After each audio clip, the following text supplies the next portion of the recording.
There's no feeling more intense than starting over. If you deleted your homework the day before it was due, as I have, or if you left your wallet at home and you have to go back after spending an hour in the commute. If you won some money at the casino and then put all your winnings on red but it came up black.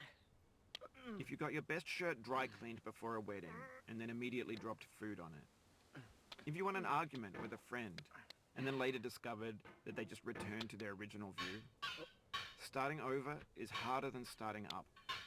If you're not ready for that, like if you've already had a bad day, then what you're about to go through might be too much. Feel free to go away and come back. I'll be here. Alright, thanks for coming with me on this trip. I'll understand if you have to take a break at any point. Just find a safe place to stop and quit the game. Don't worry, I'll save your progress, always. Even your mistakes. This game is a homage to a free game that came out in 2002, titled Sexy Hiking. The author of that game was Jazzuo, a mysterious Czech designer who was known at the time as the father of B games. And B games are rough assemblages of found objects. Designers slap them together very quickly and freely, and they're often too rough and unfriendly to gain much of a following. They're built more for the joy of building them than as polished products. In a certain way, Sexy Hiking is the perfect embodiment of a B game. It's built almost entirely out of found and recycled parts, and it's one of the most unusual and unfriendly games of its time. In it, your task is simply to drag yourself up a mountain with a hammer. And that act of climbing, in the digital world or in real life, has certain essential properties that give the game its flavor. No amount of forward progress is guaranteed. Some cliffs are too sheer or too slippery, and the player is constantly, unremittingly in danger of falling and losing everything. Anyway, when you start Sexy Hiking, you're standing next to this dead tree that blocks the way to the entire rest of the game. It might take you an hour to get over that tree, and a lot of people never got past it. You prod and you poke at it, exploring the limits of your reach and your strength, trying to find a way up and over. And there's a sense of truth in that lack of compromise. Most obstacles in video game worlds are fake. You can be completely confident in your ability to get through them once you have the correct method or the correct equipment or just by spending enough time. In that sense, every pixelated obstacle in Sexy Hiking is real.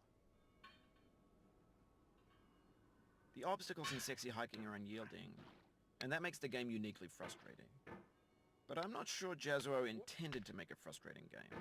The frustration is just essential to the act of climbing, and it's authentic to the process of building a game about climbing. A funny thing happened to me as I was building this mountain. I'd have an idea for a new obstacle, and I'd build it, test it, and it would usually turn out to be unreasonably hard. But I couldn't bring myself to make it easier. It already felt like my inability to get past a new obstacle was my fault as a player rather than as a builder. Imaginary mountains build themselves from their efforts to climb them, and it's our repeated attempts to reach the summit that turns those mountains into something real. When you're building a video game world, you're building with ideas, and that can be like working with quickset cement. You mold your ideas into a certain shape that can be played with, and in the process of playing with them, they begin to harden and set until they're immutable, like rock. And at that point, you can't change the world.